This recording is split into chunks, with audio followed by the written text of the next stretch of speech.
Hey guys, what's going on? It's me, Jay. Uh, I wanted to talk a little bit about what happened last night with the Democratic primaries in New Hampshire. Andrew Yang, who was the candidate that was promising people $1,000 a month as what he called the freedom dividend, which was basic universal basic income. He's dropped out of the race, and Bernie Sanders was the victorious one in the primary, beating Elizabeth Warren, who was the second runner-up by a huge margin.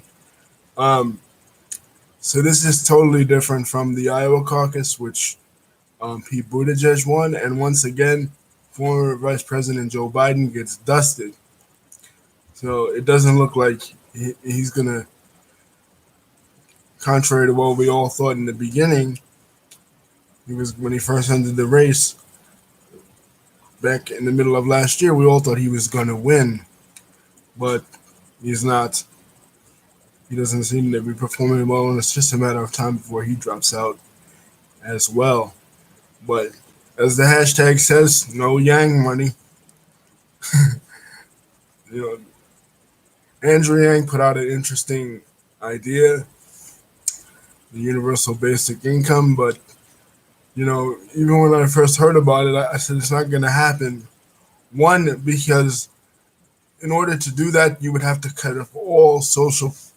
You would have to cut all of the social programs in half, or cut them out completely in order to be able to afford something like that. And plus, if you give everybody $1,000 a month, then that decreases the value of that $1,000.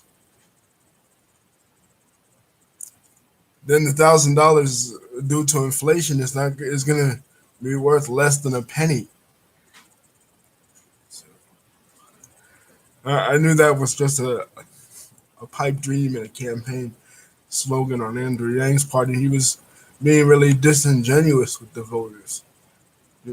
Especially a lot of his voters were former Trump people in 2016 that have voted for Trump and really were on board with Trump's program to bring jobs back into the country. And a lot of them were from the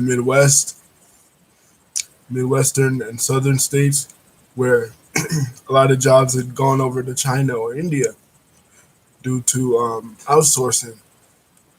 So they were really desperate for something, and via the internet, via social media, they grafted onto Andrew Yang's campaign under a lot of false pretenses, much like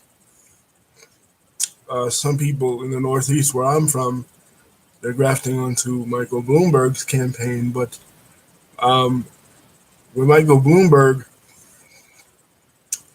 us here in the Northeast, particularly in New York City, have a lot of experience with Michael Bloomberg, and he was not a very well liked mayor. He was better. He was more well liked than Mayor De Blasio, but he was not very.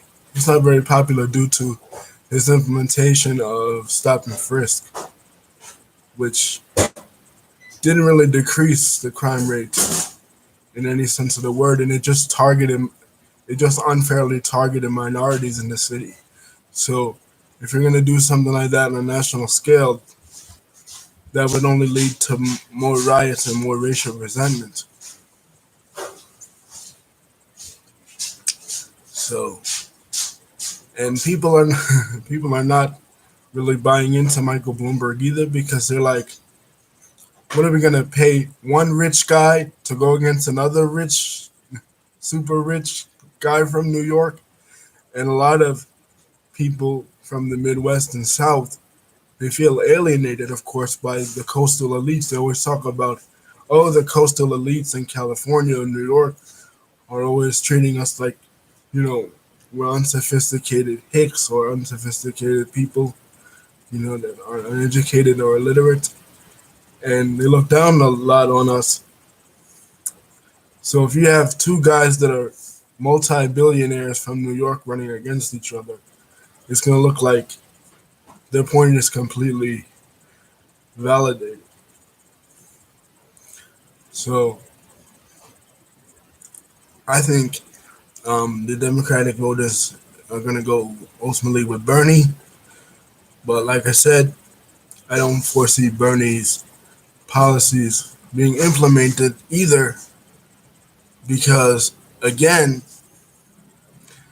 he's promising things that he cannot deliver on. Free college, there's no such thing as a free lunch. You know? So if you're not paying for college, someone else is, and you are going to ultimately pay for it when your taxes get raised and money gets decreased. The value of the money gets decreased by inflation.